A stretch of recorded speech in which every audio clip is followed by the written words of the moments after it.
Bonjour à tous et félicitations si vous êtes en vie. Un retour rapide sur le film Late Night with the Devil, sorti il y a quelques semaines aux États-Unis et disponible en VOD à l'étranger bien sûr, depuis je crois hier ou avant-hier, un truc comme ça. Un film écrit et réalisé par les frères Cairns, Colin et Cameron, que je ne connaissais absolument pas, dont c'est le troisième film. Ils avaient fait avant cela une comédie horrifique qui n'a pas l'air extraordinaire et une comédie tout court. Bref, un film qui dure 1h30 environ. Et un film dont on a pas mal parlé également parce que il a surperformé, on va dire, au box-office américain. Et il a rapidement rapporté plus de 10 millions de dollars alors que son budget est de moins de 2 millions de dollars. Voilà, c'est vraiment tout petit film indépendant, mais incroyable. Enfin, je vais y revenir. Évidemment, il s'agit d'une critique sans aucun spoiler. On a au casting en tête David, alors je ne veux pas écorcher son nom, David Dastmalchian, je crois. Sa tête me disait quelque chose, je me suis dit, putain, mais lui je le connais, mais où je l'ai vu, et j'y arrivais pas à savoir. Et ben il joue dans 1 milliard de blockbusters, mais des petits rôles j'imagine, parce que vraiment, voilà, sa tête oui. Bref, il y a également Laura Gordon, extraordinaire, mais ils le sont tous, mais tous. Vraiment tous. Vraiment, il n'y en a pas un où je me suis dit, il est en dessous, quoi. Enfin, ils sont tous tout petit peu en dessous de Dastmalchian, puisque lui, il porte le film, mais comme ça, quoi. Alors, de quoi parle ce film, sans vous spoiler? Eh bien, ce film, c'est un faux docu. C'est-à-dire que on va visionner les bandes retrouvées d'une émission choc. Alors une émission façon Late Night Show là. Donc voilà, les plus grands c'était Jay Leno et Letterman également. Actuellement c'est sans aucun doute Jimmy Fallon. Une tradition américaine de très longue date. Et donc oui, je disais, on va visionner les bandes d'une émission et également ses coulisses qui ont été retrouvées. Alors pourquoi cette émission ? Parce qu'elle a choqué l'Amérique en 77, je crois, enfin en tout cas c'est à la fin des années 70, et a marqué la fin brutale de son présentateur Jack Delroy, qui était l'éternel numéro 2. Alors ça c'est bien expliqué et c'est super important, puisqu'effectivement, au début, il y a des ambitions qui sont axées visiblement sur une forme de qualité, alors une qualité de late night show, hein. Mais il supporte extrêmement mal de ne pas dominer le marché, j'ai envie de dire, et je sais plus comment s'appelle son rival, qui est voilà l'équivalent d'un Letterman ou d'un Jimmy Fallon, qui chaque fois voilà le domine dans les audiences, etc. Néanmoins, il est connu, on voit, il fait la une des magazines, etc. Mais c'est pas toujours en bien. Il le vit super mal, il veut absolument faire évoluer son émission.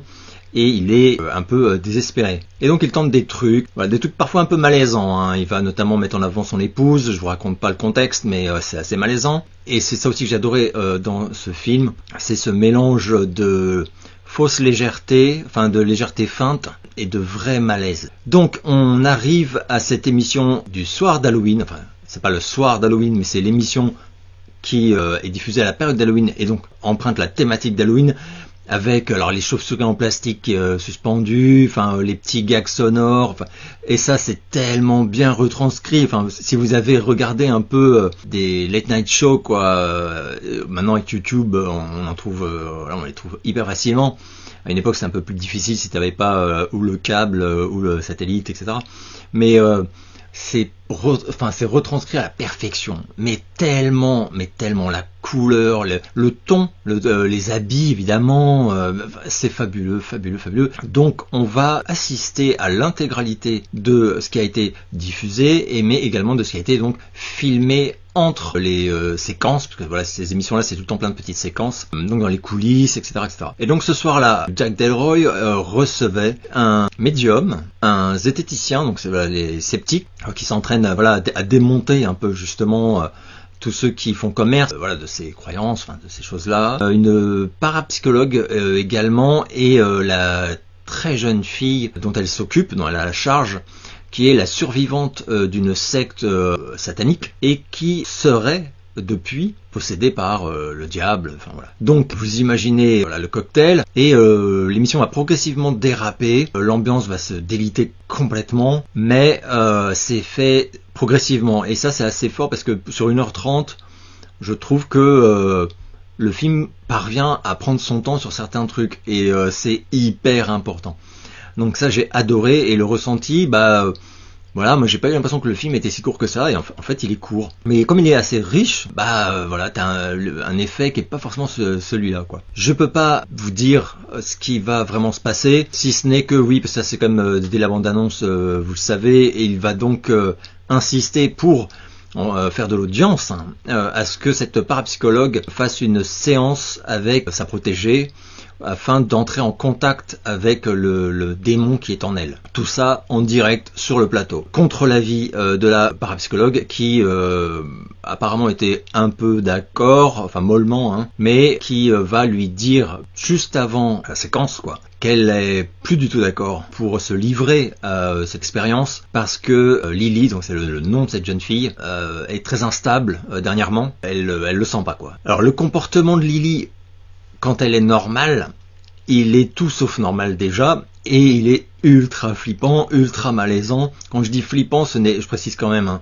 c'est pas un film qui fait peur, c'est un film qui sidère, c'est un film qui fascine, c'est un film qui fait rire, mais pas un rire, voilà, c'est pas une comédie, mais voilà, c'est pas, vous allez pas être terrifié, quoi. C'est pas le but du film. Par contre, vous allez être choqué, vous êtes pas prêt, quoi. Je peux vraiment donc absolument rien dire de plus. Néanmoins, ce que moi je peux dire quand même, c'est que Late Night with the Devil, c'est clairement un des chocs de l'année pour moi. Je l'ai un peu vu venir, mais je m'attendais pas à ça, quoi. Pas à ce point-là, quoi. Ce sera dans mon top 3 des films de l'année, c'est certain. Immense claque. La dernière fois que j'ai eu un coup de cœur de cette ampleur pour un petit film indépendant, c'était Rent-A-Pal. Alors si vous êtes abonné à ma chaîne depuis suffisamment longtemps, Rent-A-Pal, je vous ai cassé les burnes avec, mais alors en long, en large, en travers et en diagonale. Et d'ailleurs, j'ai vu que le copain Mérège, qui comme moi a été sidéré par ce film, a fait le lien avec Rent-A-Pal, et c'est tellement en plus justifié parce que, comme il le dit dans sa vidéo, et je suis tellement d'accord avec lui, ces deux films-là, tout en étant très différents, ils ont de nombreux points communs, et notamment dans la façon de créer le malaise. Et un des points communs, c'est leur réussite. Mais c'est vrai que ça m'a fait vraiment super plaisir de voir son retour à lui, parce que on a vraiment comment dire le même ressenti, quoi, sur ce film-là, et qu'en plus c'est vrai que Rent-A-Pal, c'était un coup de cœur qu'on avait en commun, et voilà. Personne n'a parlé, quoi. Immense recommandation de ma part, mais la recommandation d'un sale gosse, puisque le film n'est pas en salle. Il y a une rumeur, mais enfin elle a vraiment pas l'air fiable, qui parlerait d'une sortie française en salle pour fin août.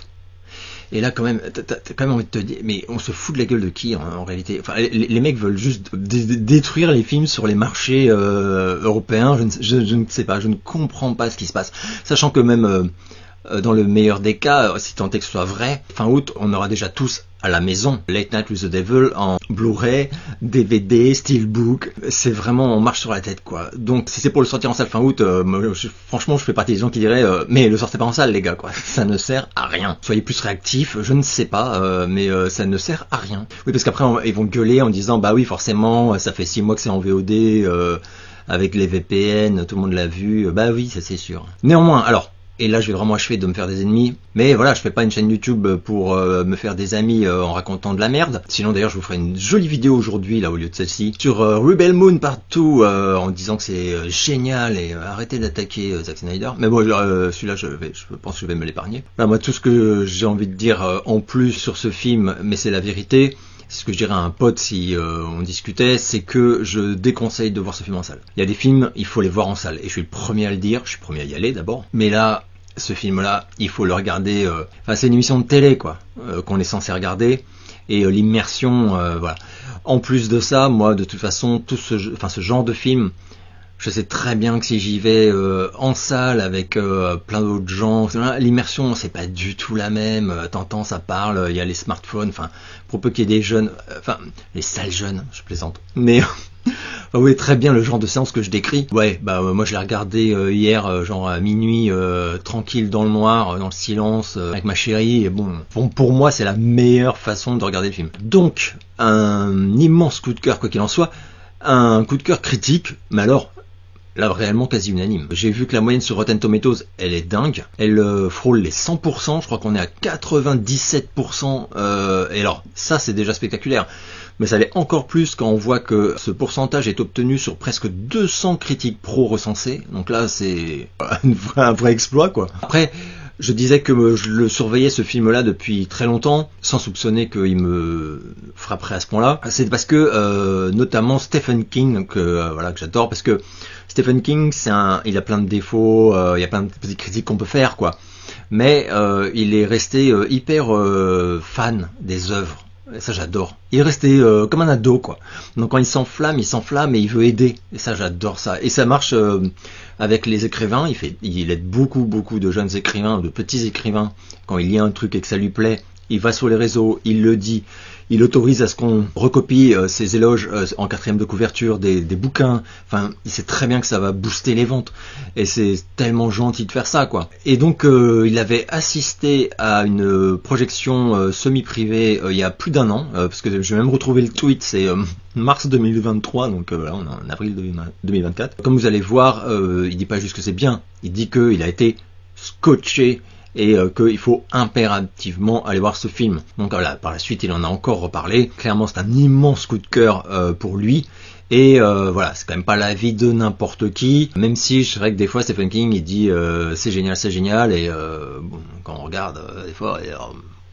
Et voilà, et je m'excuse, ouais, c'est vrai que je dis tout le temps Stephen King, alors que je sais très bien qu'on dit Stephen King. C'est un tic que j'ai depuis l'enfance, et j'arrive pas à me corriger là-dessus, donc dès que je relâche ma vigilance, hop là, je refais l'erreur. En tout cas, Late Night with the Devil, voilà, moi je vous le conseille à balle. Il va sans dire que comme pour Rentapal, c'est un film que je vais soutenir. Donc quand je dis soutenir, je veux dire soutenir financièrement. Dès qu'il est disponible en physique, je vais l'acheter, c'est sûr. En plus, j'espère qu'il y aura peut-être des bonus, des trucs qui peuvent être hyper intéressants, surtout un film de ce type, je veux dire. Clairement, il va terminer sur le podium personnel de cette année. Et là, c'est une semaine de ouf. Je me prends Fallout dans la gueule. C'est clairement, sinon la série que je vais préférer cette année. En tout cas, une des séries que je vais préférer cette année. J'ai plein de gens un peu choqués qui m'ont dit mais enfin Alex, telle série. Et oui, je les connais la plupart dont vous me parlez, et elles sont très bien. Même touche-moi, c'est personnel, voilà, c'est tout à fait subjectif. Voilà, je ne dis pas que c'est objectivement la meilleure, je dis que c'est ma préférée, tout simplement. Voilà, là ça va être un de mes films préférés, mais de ouf. Soyez patient si vous voulez être patient, et je vous recommande l'achat du film en support physique. Voilà, pour ce film-là, je le dis très sincèrement, si j'avais le choix entre mettre 14 € dans une place de ciné ou 15 € dans un DVD pour avoir le film et pouvoir le regarder 600 fois si ça m'amuse, la question serait vite répondue, comme disait l'autre génie. Et sinon voilà, si vous êtes des voyous du VPN, machin, je serai le premier à vous condamner, évidemment. Totalement. Très drôle. J'espère que vous allez bien, je vous donne rendez-vous très bientôt pour une nouvelle vidéo.